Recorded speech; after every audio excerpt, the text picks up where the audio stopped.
Hello friends, welcome to होनहार minds. तो आज के वीडियो में पिछले वीडियो में हम लोगों ने एंशिएंट प्राचीन भारत शुरुआत किया था ना, एंशिएंट हिस्ट्री। तो पहला चैप्टर हो गया है, आप पीछे का वीडियो देख सकते हैं सिंधु घाटी सभ्यता के बारे में, ठीक है। और आज जो है हम लोग पढ़ेंगे वैदिक सभ्यता, वैदिक संस्कृति के बारे में, और एक और चैप्टर है इसके साथ मगध का उदय, ठीक है। दोनों पढ़ेंगे आज हम लोग, दोनों टॉपिक को कवर करेंगे। तो चलिए टाइम वेस्ट ना करते हैं ज्यादा और स्टार्ट करते हैं आज का पहला क्वेश्चन। तो पहला क्वेश्चन है आपका, गार्गी, मैत्रेय और कपिला का घर था कहाँ? मिथिला में। ये तीनों कौन थी? तो ये विदुषी महिलाएं थी और इन सभी का संबंध जो है मिथिला से है, जो कि वर्तमान नेपाल में स्थित है। ऋग्वैदिक काल में बहुत सी विदुषी महिलाओं का जिक्र है, जैसे अपाला, विश्वारा, लोपामुद्रा आदि। अगला प्रश्न देखते हैं कि निम्नलिखित में से किस वेद में प्राचीन वैदिक युग की सभ्यता के बारे में सूचना दी गई है? तो वो है ऋग्वेद। ऋग्वेद जो है वो सबसे प्राचीन वेद है और ऋग्वेद से प्रारंभिक आर्य के आगमन, उनकी आर्थिक, सामाजिक और राजनीतिक जीवन की जानकारी मिलती है। ऋग्वेद में 10 मंडल हैं और 1028 सूक्त हैं और ऋग्वेद की अनेक बातें जो है वो अवेस्ता से मिलती है। अवेस्ता क्या है? तो ये अवेस्ता जो है ईरानी भाषा का प्राचीनतम ग्रंथ है, इसको भी आप याद रखेंगे। अगला प्रश्न है, वैदिक गणित का सबसे महत्वपूर्ण पाठ क्या है? सुलभ सूत्र। वैदिक गणित का सबसे महत्वपूर्ण पाठ क्या है? सुलभ सूत्र है। अगला है, आर्य के द्वारा निम्नलिखित में से कौन सा शिल्प कौशल प्रयोग में नहीं लाया गया था? तो ये था लुहार। प्रारंभिक आर्य सभ्यता जो थी वो ग्रामीण थी और यहाँ से मिले अवशेष से मिट्टी के बर्तन मृदभांड कहा जाता था, आभूषण निष्क कहा जाता था और बढ़ईगिरी के साक्ष्य मिले हैं। लेकिन यहाँ से लोहार मतलब लोहे से लोग परिचित नहीं थे, इसलिए लोहार का कोई साक्ष्य नहीं मिला। लोहा जो है वो कब मिला? उत्तर वैदिक काल में खोजा गया था और पूर्व वैदिक काल के लोग जो है वो तांबे से सिर्फ परिचित थे। अगला प्रश्न है कि भारतीय शासन के प्रतीक शब्द जो है सत्यमेव जयते निम्नलिखित में किस ग्रंथ से लिए गए? तो ये आप लोगों को पता होगा, उपनिषद मुंडकोप निषद कहते हैं, है ना, उसी से लिया गया है। तो सत्यमेव जयते का मतलब क्या होता है? सत्य की हमेशा विजय होती है और यह भारत का राष्ट्रीय वाक्य है, जिसे सारनाथ के स्तूप से लिया गया है और वहां यह वाक्य जो है मुंडकोप निषद से लिया गया है। अगला प्रश्न देखते हैं, आयुर्वेद के वैद्य चिकित्सा का भगवान किसे मानते थे? धन्वंतरी को। धन्वंतरी को आयुर्वेद में चिकित्सा का भगवान कहा जाता है और हिंदू धर्म में व्यास द्वारा रचित जो है श्रीमद् भागवत पुराण के अनुसार धन्वंतरी को विष्णु का अंश माना गया है। नेक्स्ट है कि वेद शब्द जो है उसका क्या अर्थ है? तो वेद का अर्थ है ज्ञान और वेद हमारे देश की सबसे पुरानी संहिताएं हैं और कितने हैं वेद? तो 4 हैं टोटल वेद। नेक्स्ट है कि वैदिक लोगों द्वारा किस धातु का प्रयोग पहले किया गया था? तो वो सबसे पहले तांबा का प्रयोग किए थे। तो वैदिक आर्य के काल जो है वो 2 भाग में बांटा जाता है। एक तो ऋग्वैदिक काल जो 1500 ईसा पूर्व से 1000 ईसा पूर्व तक था और दूसरा उत्तर वैदिक काल जो 1000 से 650 ईसा पूर्व तक था। तो ऋग्वैदिक काल के जो आर्य थे वो तांबा से तो परिचित थे और बाद में जब उत्तर वैदिक काल आया तो लोहे की भी खोज हो चुकी थी और लोहे की खोज के बाद कृषि में क्या हुआ? क्रांतिकारी परिवर्तन हुए और सभ्यता ग्रामीण से महाजनपद के विकास की ओर उन्मुख हुई। अगला प्रश्न है कि भारत में वर्ण व्यवस्था किस लिए बनाई गई थी? तो ये क्यों बनाया गया था? व्यावसायिक श्रम विभाजन के लिए। भारत में वर्ण व्यवस्था के भी 2 चरण में देखा जाता है, ऋग्वैदिक काल जिसको पूर्व वैदिक काल कहते हैं और दूसरा उत्तर वैदिक काल में। ऋग्वैदिक काल में वर्ण जो है व्यवस्था श्रम आधारित था, लेकिन उत्तर वैदिक काल में यह जन्म आधारित हो गई। अगला प्रश्न है, भारतीय संगीत का उद्गम किसमें खोजा जा सकता है? तो ये है सामवेद में। सामवेद, भारतीय संगीत का उद्गम जो है सामवेद को माना जाता है और सामवेद के पुरोहित को याद रखेंगे, ये बहुत ही इंपॉर्टेंट है, उद्गाता कहा जाता था।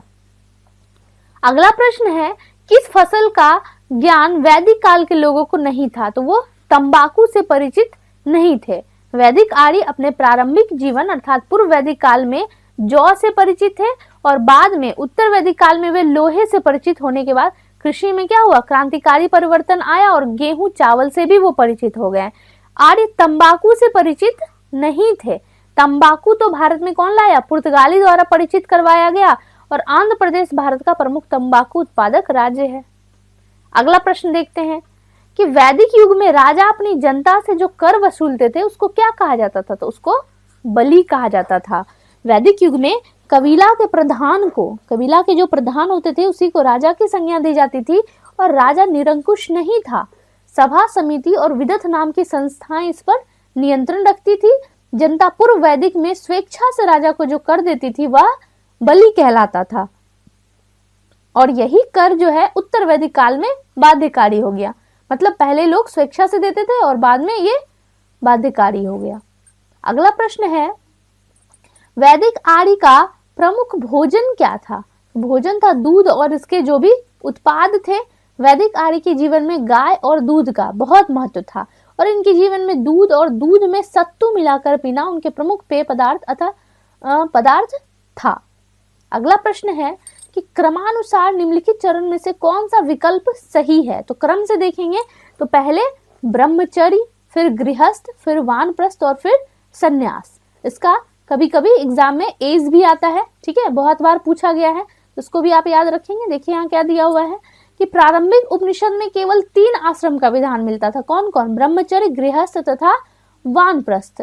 लेकिन बाद में संन्यास नाम से एक चौथा आश्रम भी इसमें जोड़ दिया गया। प्रत्येक द्विज को इन चारों आश्रम से होकर जीवन यापन करना आवश्यक बताया गया और आश्रमों का वर्णन सबसे पहले कहाँ था? छांदोग्य में। चारों आश्रमों का वर्णन जवालोपनिषद में मिलता है। तो इसमें आप लोग याद रखेंगे कि ब्रह्मचर्य जो होता था वो 25 वर्ष की उम्र तक ब्रह्मचर्य का पालन किया जाता था, ठीक है, और गृहस्थ जो होता था वो 25 से लेकर 50 वर्ष की उम्र तक गृहस्थ होता था और फिर 50 से 75 साल की उम्र तक जो है वो वानप्रस्थ में होते थे और संन्यास जो होता था वो 75 से लेकर 100 वर्षों तक का काल को, अवधि को बांटा गया था, ठीक है, इन चारों आश्रम में। तो ये आप उम्र को भी याद रखेंगे, साथ ही साथ क्वेश्चन पूछा जा चुका है। चलिए अगला प्रश्न देखते हैं। ऋग्वैदिक आर्य एक ग्रामीण सभ्यता के निवासी थे क्योंकि, तो क्योंकि क्या है कि ऋग्वेद में गाय का कई जगह वर्णन है, ठीक है। दूसरा कि बहुत सारे युद्ध गाय के लिए लड़े गए थे और पुरोहित को उपहार के रूप में गाय दिया जाता था। तो ऋग्वैदिक काल जो है वो ग्रामीण सभ्यता के निवासी थे, उनके जीवन में गाय का बहुत महत्व था। गाय समृद्धि की सूचक थी, अतः इसे उपहार में तथा पुरोहित का उपहार के रूप में दिया जाता था। और ऋग्वेद में गाय के लिए अघन्या शब्द का प्रयोग हुआ है, अर्थात ना मारने योग्य। अधिक गाय रखने वाले व्यक्ति को अर्थात समृद्ध और गोमत कहा जाता था, मतलब जिसके पास ज्यादा गाय होता था उसको उस टाइम रिच माना जाता था। नेक्स्ट है, आर्य अनार्यों के साथ अपने संघर्ष में सफल रहे क्योंकि उन्होंने घोड़े द्वारा चलाए जा रहे रथों का प्रयोग किया था। आर्य और अनार्य के मध्य जो संघर्ष हुआ उसमें आर्य द्वारा घोड़े का प्रयोग निर्णायक भूमिका निभाई और संघर्ष में आर्य क्या हो गए? विजयी हो गए। अगला प्रश्न देखते हैं क्या है कि निम्न में से योग के प्रणेता कौन थे? तो योग के प्रणेता पतंजलि को माना जाता है। नेक्स्ट है, निम्न में कौन चिकित्सक नहीं था? तो चारवाक जो है वो चिकित्सक नहीं थे। सुश्रुत, चरक और धन्वंतरी को चिकित्सक माना जाता था और चारवाक ने क्या किया है? चारवाक दर्शन नामक सिद्धांत का प्रतिपादन किया, उन्हें दर्शन आचार्य के रूप में जाना जाता था। अगला प्रश्न है, संस्कृत भाषा का पहला व्याकरणकर्ता कौन था? तो वो कौन थे? पाणिनि। इन्होंने प्रसिद्ध व्याकरण ग्रंथ अष्टाध्यायी की रचना की थी। अगला है कि किस वेद में बलि सूत्रों को शामिल किया गया है? तो वो है यजुर्वेद। यजुर्वेद में क्या है? बलि सूत्र का जिक्र किया गया है, इसमें याज्ञिक विधि विधानों का जिक्र है। तो सामवेद और दूसरा वेद भी देख लेते हैं किससे संबंधित है। सामवेद संगीत से, ऋग्वेद प्रारंभिक आर्य के विस्तार से और अथर्ववेद में जादू टोना से संबंधित है। और वेदज्ञ के रूप में ऋग्वेद, सामवेद और यजुर्वेद है, अर्थात अथर्ववेद वेदज्ञ में शामिल नहीं है। नेक्स्ट है कि मनुस्मृति किस विषय वस्तु के साथ संबंधित है? तो यह कानून के साथ संबंधित है। मनुस्मृति यानी कि मानव धर्म शास्त्र एक प्राचीन हिंदू शास्त्र है। यह एक अति महत्वपूर्ण हिंदू के कानून की पुस्तक है और इसके रचयिता जो है वो ऋषि मनु थे। आधुनिक मनु डॉक्टर B.R. अम्बेडकर को कहा जाता है, क्योंकि उन्होंने संविधान लिखा, कानून की पुस्तक, इसीलिए। अगला देखते हैं कि कंबोडिया के किस प्रसिद्ध मंदिर में रामायण और महाभारत के चित्र दर्शाए गए हैं। तो वो है अंकोर वाट का मंदिर। कंबोडिया का अंकोर वाट का मंदिर जो है वो विश्व प्रसिद्ध है और इस मंदिर पर रामायण महाभारत के चित्र को दर्शाया गया है और विश्व के सबसे बड़े मंदिर में से ये एक है। अगला प्रश्न देखते हैं, उपनिषद शब्द का शाब्दिक रूप से क्या अर्थ होता है। तो उसका मतलब होता है पास बैठना। इसका उपनिषद शब्द का शाब्दिक रूप होता है गुरु के पास बैठकर ज्ञान लेना। और प्रमुख उपनिषद में से है जवालोपनिषद, मुंडकोपनिषद, ईशोपनिषद इत्यादि। नेक्स्ट है कि किस मनीषी यानी कि पंडित ने दक्षिण भारत का आर्यीकरण किया था। तो वो थे अगस्त ऋषि थे। दक्षिण भारत में आर्य संस्कृति के प्रसार का श्रेय अगस्त को जाता है और संगम साहित्य से ज्ञात होता है कि दक्षिण में आर्य सभ्यता के तत्वों का प्रसार ऋषि अगस्त एवं कौंडिन्य ने किया था। प्रथम संगम मदुरा में ऋषि अगस्त की अध्यक्षता में संपन्न हुआ था और इसे पांड्य शासकों ने संरक्षण दिया था। ओके, अगला है निम्नलिखित वैदिक संहिताओं में से भारतीय संगीत का उद्गम किसमें खोजा जाता है। तो ये हम लोगों ने अभी पहले ऊपर देख चुका, हम लोगों ने देख लिया कि सामवेद में ये मिलता है, क्या चीज, संगीत का उद्गम। अगला है आर्यन जनजाति की प्राचीनतम बस्ती। तो ये है सप्त सिंधु। प्रारंभिक आर्यों के आगमन और उनके क्षेत्र विस्तार के संबंध में जानकारी देने वाला वेद है ऋग्वेद और इसी में बताया गया है कि आर्य सप्त सेंद्र प्रदेश के निवासी थे, अर्थात सिंधु और उसके 7 सहायक नदियां। पश्चिमोत्तर भारत में प्राप्त अवशेष में से यह विदित होता है कि आरंभिक आर्यों का निवास पूर्वी अफगानिस्तान और पंजाब में तथा पश्चिम उत्तर प्रदेश के सीमावर्ती भूभागों में था। अगला प्रश्न है पंचतंत्र के लेखक कौन है। तो वो है विष्णु शर्मा। अगला प्रश्न देखते हैं, भारत का पहला आक्रमण किसने किया था। तो आर्यों ने ही किया था भारत में पहला आक्रमण। ऋग्वेद में इंद्र को पुरंदर अर्थात किलों को तोड़ने वाला कहा गया। आर्य और अनार्य के बीच संघर्ष के भी जिक्र है। पश्चिमोत्तर भारत में इनके समकालीन हथियार से भी विदित होता था कि आर्य कौन थे, आक्रमणकर्ता थे। अगला प्रश्न है कि विषम चुनना है इन सब में से कि सामवेद, यजुर्वेद, विष्णु पुराण, ऋग्वेद। तो तीनों तो वेद है, विष्णु पुराण इसमें से नहीं होगा। विष्णु पुराण एक पुराण का उदाहरण है।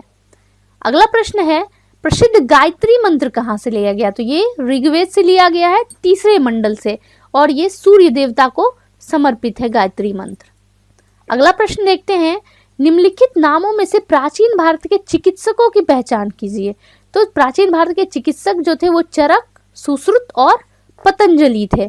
तो चरक जो है वो कनिष्क के समकालीन तथा पतंजलि पुष्यमित्र शुंग के समकालीन थे। ओके, अगला प्रश्न है उपनिषद क्या है। तो ये हिंदू दर्शन का स्रोत है। उपनिषद का शाब्दिक अर्थ गुरु के समीप बैठकर ज्ञान प्राप्त करना और उपनिषद की संख्या जो है वो कितनी है, 108 है। अगला प्रश्न है पांडवों में सबसे बड़ा भाई कौन था। तो ये युधिष्ठिर थे। 5 भाई थे, युधिष्ठिर, भीम, अर्जुन, नकुल और सहदेव। सभी राजा पांडु की 2 पत्नी कुंती और माद्री के संतान थे। कुंती से युधिष्ठिर, भीम और अर्जुन और माद्री से नकुल और सहदेव पैदा हुए थे। युधिष्ठिर इसमें से सबसे बड़े थे। तो ये आपका यहाँ पर वैदिक संस्कृति खत्म होता है और अगला जो आप लोगों का टॉपिक है वो मगध का उदय यहाँ से स्टार्ट होता है। तो चलिए देखते हैं इसका क्या क्या इंपॉर्टेंट क्वेश्चन है। तो यहाँ पे क्वेश्चन है कि भारत का कौन सा क्षेत्र प्राचीन समय में अवंतिका के नाम से जाना जाता था। तो मालवा।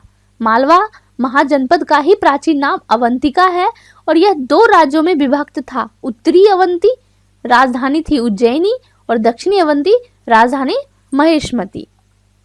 अगला प्रश्न है आजीवक एक संप्रदाय था बुद्ध के समकालीन।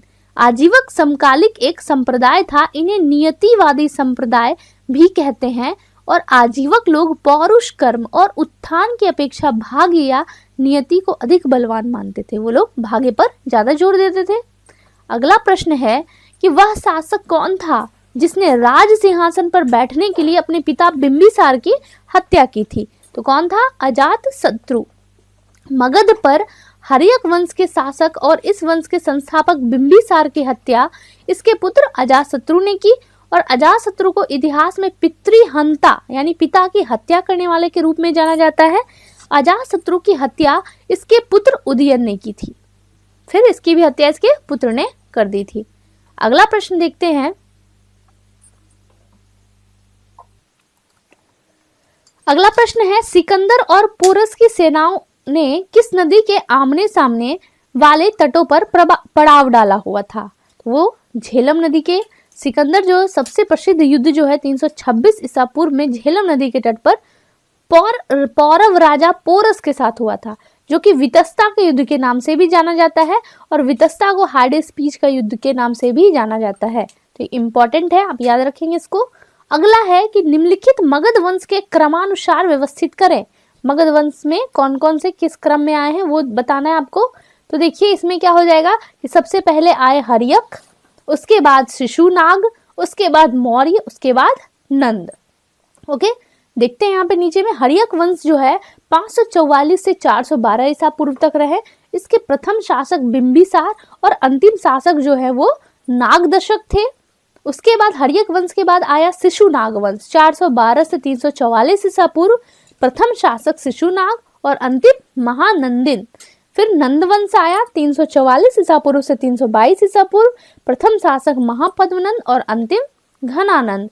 और फिर आया मौर्य वंश 323 ईसा पूर्व, प्रथम शासक चंद्रगुप्त मौर्य और अंतिम वृहद्रथ। अगला प्रश्न है कि चेदी वंश का प्रसिद्ध शासक राजा खारवेल किस क्षेत्र से था? तो वो कलिंग से था। चेदी वंश का प्रसिद्ध राजा खारवेल कलिंग से संबंधित था और यह जैन धर्म का अनुयायी था। खारवेल के हाथी गुफा या खंडगिरी या उदयगिरी गुफाओं में प्रारंभिक जैन अवशेष मिलते हैं। अगला प्रश्न है, उस साम्राज्य का नाम बताइए जिसने पहली बार युद्ध में हाथी का इस्तेमाल किया था। तो कौन था वो? मगध। मगध साम्राज्य संभवतः मौर्य शासकों ने सर्वप्रथम युद्ध में हाथी का प्रयोग किया था। मौर्य सम्राट चंद्रगुप्त की सेना का वर्णन यूनानी लेखक प्लूटार्क ने किया है। अगला प्रश्न है, किसकी सेना ने ग्रीक शासक सिकंदर के साथ झेलम नदी के तट पर मुकाबला किया? तो वो थे पोरस। 326 ईस्वी में पौरव राजा पोरस की और सिकंदर की सेनाओं के मध्य झेलम नदी के तट यानी कि वितस्ता जिसका दूसरा नाम है, या फिर हाइडेस्पीच का युद्ध भी, हाइडेस्पीच झेलम का यूनानी नाम था, और यहाँ पर युद्ध हुआ। अगला प्रश्न है कि उस गणतंत्र का नाम बताइए जो 6ठी शताब्दी ईसा पूर्व 8 राज्यों का एक संघ था। तो कौन था? बज्जी। बज्जी जो है 8 गणतंत्र का समूह था, और बुद्ध के समय 10 गणतंत्र राष्ट्र जिसमें 8 बज्जी संघ के अंतर्गत आते थे, और बुद्ध काल का सबसे बड़ा और शक्तिशाली वैशाली का लिच्छवी गणराज्य था। ओके, अगला प्रश्न है, निम्न में से किस शासक को मगध के उदय का श्रेय जाता है? तो वो जाता है बिंबिसार को। 16 जो महाजनपद था उसमें सबसे महत्वपूर्ण जनपद जो था वो कौन था? मगध, जिसकी आरंभिक राजधानी जो थी ब्रज यानी कि राजगृह जिसको कहते हैं अभी थी, और मगध पर बिंबिसार ने हर्यक वंश की स्थापना कर मगध साम्राज्य की नींव रखी, और इसे मगध साम्राज्य का वास्तविक संस्थापक भी कहा जाता है। अगला प्रश्न है, मौर्य वंश के बाद किस वंश ने मगध पर शासन किया था? वो था शुंग वंश। ओके, मौर्य वंश के जो अंतिम शासक थे बृहद्रथ, उसकी हत्या उसके सेनापति पुष्यमित्र शुंग ने कर दी, और उसने ही शुंग वंश की नींव रखी।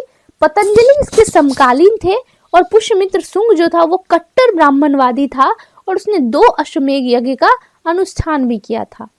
अगला और लास्ट प्रश्न है आपका कि नालंदा विश्वविद्यालय कहाँ है? तो ये बिहार में ही है, पटना के पास लगभग 80 किलोमीटर की दूरी पर, और 2016 में इसे विश्व विरासत स्थल की धरोहर सूची में भी शामिल किया गया, और इसका निर्माण जो है गुप्त काल के शासक कुमार गुप्त के समय हुआ था।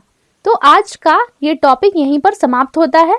आप लोगों को वीडियो कैसा लग रहा है कमेंट भी करें, और वीडियो को ज्यादा से ज्यादा शेयर करें, लाइक करें और सब्सक्राइब भी करें। धन्यवाद।